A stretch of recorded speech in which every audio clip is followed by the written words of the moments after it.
विश्वानि देव सवितरदुरितानि परासुः यद्भद्रं तन्न आसुः।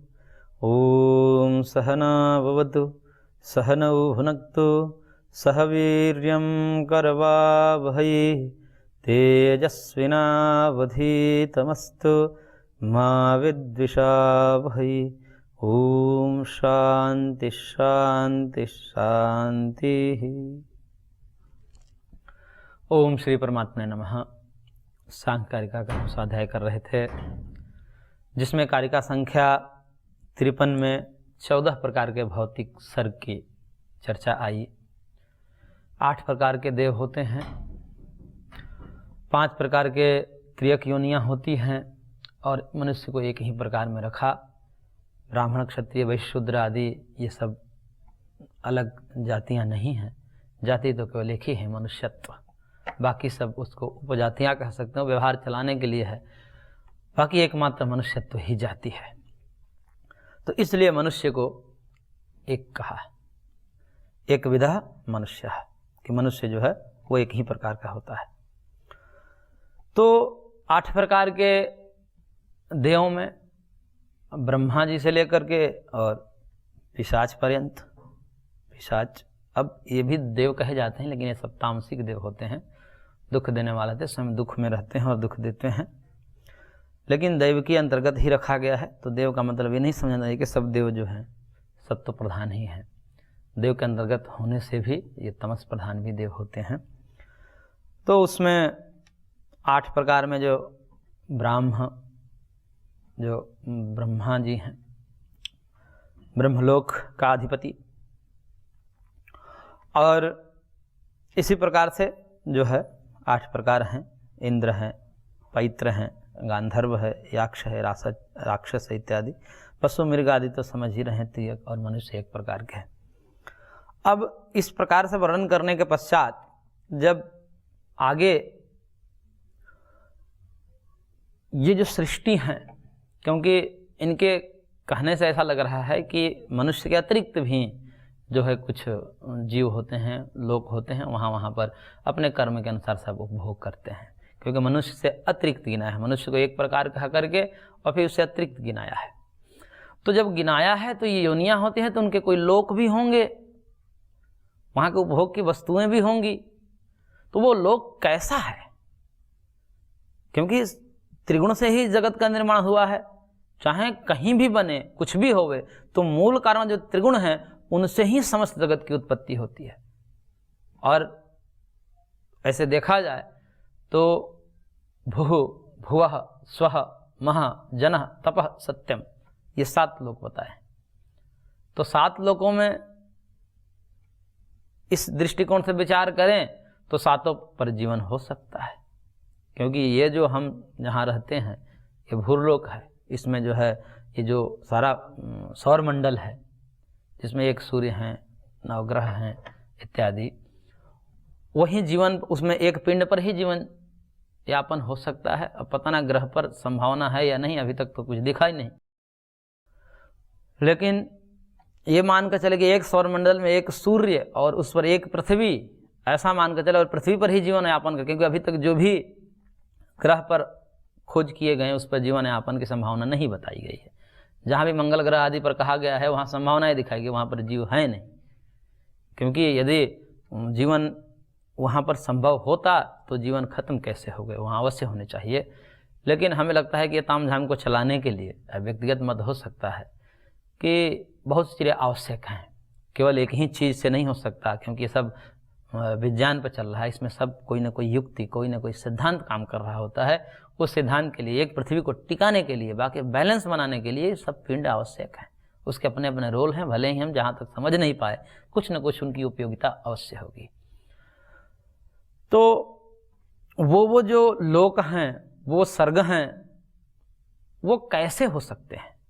क्योंकि उसको देवों में जो विभाग किए गए हैं, तो पृथ्वी से 6 ऊपर लोक और पृथ्वी से नीचे, यानी पृथ्वी सहित 7 और 7 नीचे, 14 प्रकार के सृष्टि का वर्णन आया है शास्त्रों में।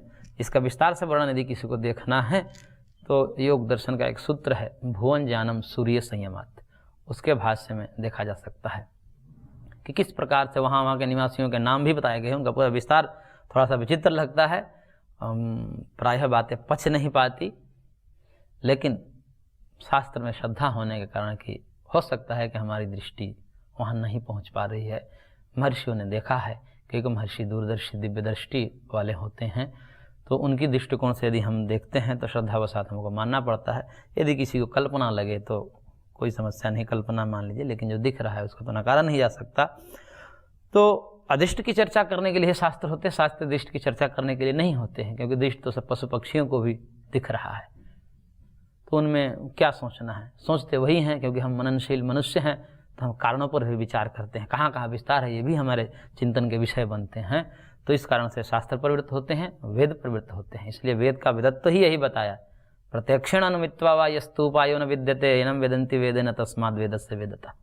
वेद का विदत्व तो ही यह है कि जो प्रत्यक्ष और अनुमान से भी नहीं जाना जा सके उसको भी जाना दे, वह वेद है, और यही वेद का विदत्व है। इसलिए धर्म ब्रह्म इसको जानने के लिए कहते हैं शास्त्र ही एकमात्र कारण है। शास्त्र योनित्वाद, एक सूत्र ही महर्षि ने दे दिया, महर्षि वेद व्यास जी ने। इसमें वेद कारण, वेद शास्त्र, शास्त्र जो है वेद है। तो वेद शास्त्र जो है वही, उन्हीं के माध्यम से ऐसे तत्व का भी ज्ञान किया जा सकता है जो समान रूप से इंद्रियों और अनुमान के विषय नहीं बन पा रहा है। शास्त्र हैं, शास्त्र अधिष्ट के विषय में बता रहे हैं और कह रहे हैं ऊर्ध्वम सत्व विशालः तमो विशालस्य मूलतः सर्गः मध्ये रजो विशालो ब्रह्मादिस्तंभ पर्यंतः। कह रहे हैं कि सर्गः ऊर्ध्वम सत्व विशालः, जो ऊर्ध्व सर्ग है, मध्यम मान लिया, सेंटर पॉइंट मान लिया, क्योंकि एक कहीं से बताना है, तो हम जहाँ से रह रहे हैं उसको सेंटर बता करके कह रहे हैं। इससे जो ऊर्ध्व हैं, यानी कि भुवः स्वः महा जनः तपः सत्यम, ये जो लोक हैं ऊर्ध्व लोक कहे जाते हैं। और ये ऊर्ध्व लोक कैसे हैं? सत्व विशाल, सत्व बाहुल्य है। यहाँ पर सत्व प्रधान लोक है, और सत्व प्रधान लोक होने से वहां पर क्या होगा? सत्व का धर्म क्या है? सत्व का धर्म प्रकाश, क्रिया, स्त्री, शीलम, भूतेन्द्रियात्मकम, भोगापवर्गार्थम दृश्यम। सत्व मतलब प्रकाशमय, ज्ञानमय, सुखमय। तो उन लोकों में यदि कहीं सृष्टि रचना है तो उसके लिए आचार्य कह रहे हैं कि वह सत्व प्रधान लोक है।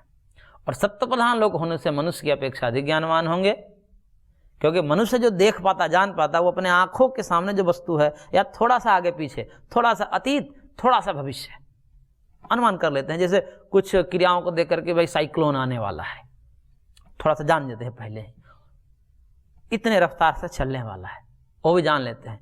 इतने समय में यहाँ टकराएगा, ये भी जान लेते हैं। वो भी कभी कभी खंडित भी हो जाता है, कहीं टकराना था और फिर कहते हैं कि अब मुड़ गया, अब बदल जाता है उनका सिद्धांत। लेकिन जान तो लेते हैं। तो थोड़ा सा अतीत और थोड़ा सा भविष्य और वर्तमान में भी सामने जो है वही जान पाते हैं। उसमें जो सूक्ष्म, व्यवहित और विप्रकृष्ट वस्तुएं हैं वो भी अभी बहुत हैं। तो मनुष्य जो है ज्ञानवान तो है, लेकिन उनके ज्ञान सीमित है। वर्तमान काल में भी वर्तमान काल में कितनी विद्याएं हो सकती है? वर्तमान काल में इसी समय में कितनी विद्याएं हैं इस जगत में? बहुत विद्याएं हैं, एक विद्या तो नहीं है। अनंत शास्त्रम बहुलस्य विद्या, ये चाणक्य जी ने कहा भी है कि विद्याएं बहुत हैं। तो वर्तमान काल में जितने विद्याएं हैं, जितना ज्ञान है, उसका भी एक व्यक्ति नहीं ज्ञान कर सकता।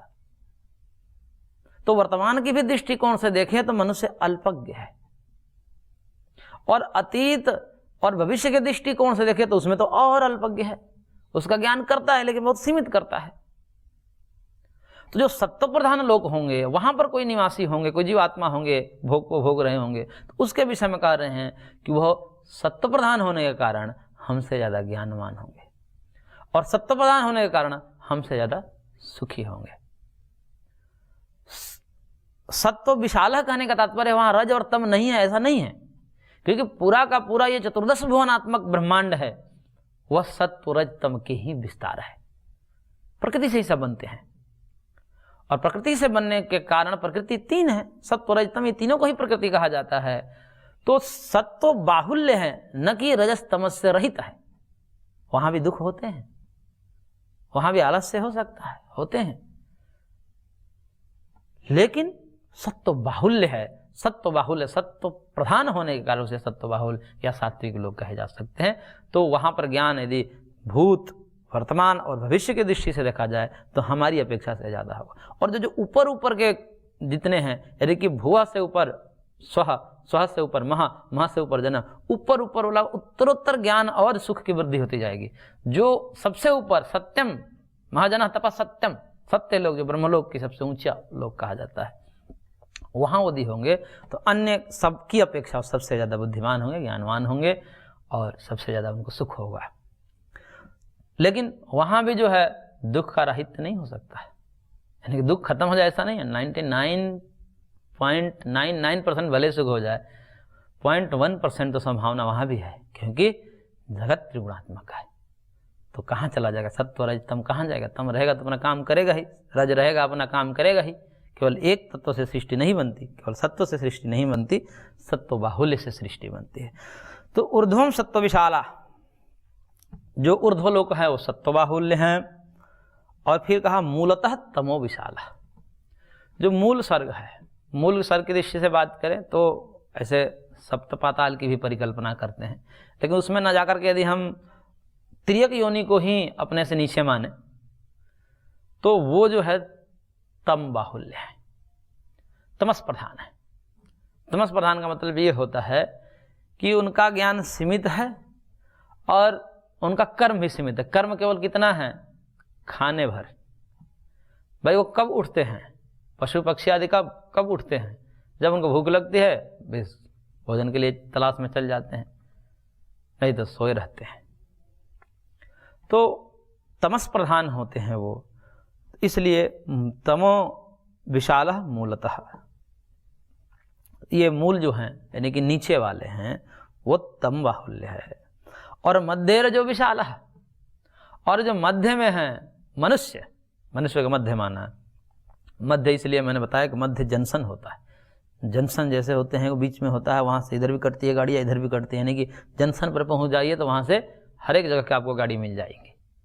ऐसे ही मनुष्य मध्य में इसलिए है कि ये चाहें तो अपने कर्मों से देवत्व को प्राप्त कर सकता है और चाहें तो प्रमाद करके पशुत्व को प्राप्त कर सकता है मनुष्य, इसलिए मध्य में कहा। और ये जो मध्य मनुष्य योनि है, मनुष्य सर्ग है, यह जो है रज बाहुल्य है, मध्य रजो विशाल है। ये मनुष्य की सृष्टि जो है वह रजस प्रधान है, और रजस प्रधान होने से व्यक्ति दुखित रहता है, क्योंकि मनुष्य को दुखी ही माना जाता है, अधिकतर तो दुखी है। हालांकि पशु पक्षी की अपेक्षा जो है वैसे दृष्टिकोण डाले तो कहते तो हैं कि जो त्रियक योनियां हैं वो ज़्यादा दुखित होती है, ऐसा कहा जाता है। लेकिन त्रियक योनि से भी परेशान मनुष्य ही ज़्यादा है, क्योंकि त्रियक योनियों को इतने प्रकार के रोग नहीं होते जितने आज रोग हो रहे हैं मनुष्यों में। और वो तो छोड़ दीजिए, वो तो चलो उनमें भी व्याधियाँ हो सकती हैं, लेकिन कहते हैं कि भाई पशुओं को ऐसे हार्ट अटैक आदि बहुत कम ही सुने जाते हैं। एक बार हार्ट अटैक पशु को हो गया, बहुत कम सुना जाता है। या वो भी छोड़ दीजिए, तो पशु कभी भी आत्महत्या नहीं करता है, आत्महत्या पशु कभी नहीं करता है। आत्महत्या का क्या कारण होता है? आत्महत्या का कारण ये होगा कि वो व्यक्ति बहुत ज़्यादा दुखी हो गया, संसार में उसको दुख ही दुख दिखने लगा, और दुख ही दुख दिखने लगा तो एकमात्र दुख निवृत्ति का उपाय उसको देखा कि भाई शरीर के आश्रय से ही सारे दुख हो रहे हैं, शरीर को खत्म कर लो, दुख खत्म हो जाए, इसलिए उसने आत्महत्या कर ली। लेकिन ये वाले दुख पशु तो अनुभव नहीं कर रहे हैं, क्योंकि आत्महत्या नहीं कर रहे हैं तो हम अनुमान लगा सकते जब आत्महत्या उनके अंदर नहीं है तब वो वाले दुख अनुभव भी नहीं कर रहे होंगे। काम, क्रोध, लोभ, मोह, चलो मोह तो है, लेकिन काम, क्रोध, लोभ आदि जो हैं मनुष्यों की अपेक्षा कम है, उन लोगों में सीमित है। तो इसलिए उस दृष्टिकोण से तो जो है मनुष्य जो है त्रियक योनियों की अपेक्षा दुखी तो है, ये तो अनुभव में आ रहा है, इसलिए उसको रजबाहुल कहा। हाँ, ज्ञान के दृष्टिकोण से यदि हम बात करें, सुख दुख को हटा दे, सुख की दृष्टिकोण से हमें लगता है कि मनुष्य ज़्यादा दुखी हैं और पशु अपेक्षाकृत सुखी हैं। लेकिन ज्ञान की दृष्टि से बात करें तो ज्ञान मनुष्य में ज़्यादा है और पशु में कम है। ज्ञान का मतलब ये भी नहीं करेगा सोचना, ये घर बना लेना और जो है हम बहुत सारे तामझाम खड़ा कर लेना, ये पशुओं में कम है, अल्प है। हालांकि कुछ पक्षी ऐसे देखे जाते हैं जो अपने घोंसले आदि का निर्माण बहुत सुंदर ढंग से करते हैं, लेकिन वो भी सीमित ही करते हैं। इस प्रकार से तो नहीं करते, तो मानना ही पड़ेगा। तो ज्ञान की दृष्टि से उनको कम ज्ञान है, इसलिए उनको तमस प्रधान माना जाता है। तम मतलब अज्ञान का प्रतीक होता है। तो तमस बाहुल्य है, लेकिन मनुष्य क्या है, रजस प्रधान होने से इनको दुख होता है। और दुख केवल व्याधि ही दुख नहीं है, काम क्रोध लोभ आदि से जो पीड़ित है ये भी दुख ही है। इस दुख के कारण तो रोज लोग आत्महत्या कर रहे हैं। आप न्यूज पढ़िए, लगता है कि ये जगत जो है रोज मर ही रहे हैं। काम से कोई पीड़ित होकर मर रहा है, कोई क्रोध से पीड़ित होकर मर रहा है, कोई लोभ से पीड़ित होकर मर रहा है। सब क्या है, दुख ही देखा तभी तो मर रहा है। तो सब दुखित हैं। इसलिए अब इसको स्वीकार करें ना, अगर ये जो है सो है, महर्षि तो जो है सो कह देते हैं। अब हमें होता है कि भाई हम ऐसे करेंगे तो भाई जी ही नहीं पाएंगे, तो कि नहीं जी पाएंगे। आप सत्य को ध्यान में रखिए, सत्य जो है यथार्थ जो है उसको ध्यान में रखिए, और ध्यान में रख करके, मूल में रख करके, अपने चिंतन में रख करके फिर सारा कर्म करिए। भूलिए मत उसको, ये आप मत भूलिए कि हम दुखी हैं, दुखी हो सकते हैं, तो हमें इस दुख और दुख के कारण को मिटाना है, ये चिंतन सदैव रखिए। नहीं तो ऐसा मानने से क्या होगा, हम तो सुखी है जी, और जब व्यक्ति अपने आप को सुखी मान लेगा तब क्या करेगा, फिर तो दुख ही नहीं दिखेगा और दुख की निवृत्ति कहाँ करेगा। लेकिन जब दुख मानते हैं तो फिर कहते हैं भाई दुख की निवृत्ति भी करनी है, तो दुख की निवृत्ति करने के लिए फिर प्रयत्न भी करना पड़ता है, सारी चीज़ें जुड़ जाती है। इसलिए जब दुख अनुभव करता है तो उस दुख से दूर करने के लिए प्रबल प्रयत्न भी करता है। इसलिए कोई एक दृष्टांत दिया जाता है कि एक संत जो है अपने कार्य में संलग्न थे, उनको कहा कि भाई आप ये सब कुछ छोड़ छाड़ करके, जिसमें स्वाभाविक सुख दिखता है, स्वाभाविक सुख जिसमें जिन विषयों में दिखता है, उन सब चीज़ों को छोड़ करके आप जो है और सब कुछ छोड़ करके ये निश्चिंत, मतलब निश्चिंत क्या कहिए, एक जीवन उदास जैसा, जीवन निराश जैसा बिता रहे हैं। ये क्या है, क्यों बिता रहे हैं? इसमें कोई रस ही नहीं है, कोई आनंद ही नहीं है, गंभीरता एक बनी हुई है आपके जीवन में, कोई एक रस नहीं है, रस का वैविध्य नहीं है आपके जीवन में, उत्साह नहीं है, चेहरे पर जो प्रसन्नता नहीं दिखाई दे। हालांकि प्रसन्नता होती है, लेकिन प्रारंभिक रूप से कई लोग ऐसे भी होते हैं, स्वाभाविक रूप सबकी अलग अलग मुखाकृति होती है। तो उन्होंने कहा कि भैया ऐसा है कि जिसके सर पर आग लगी हुई है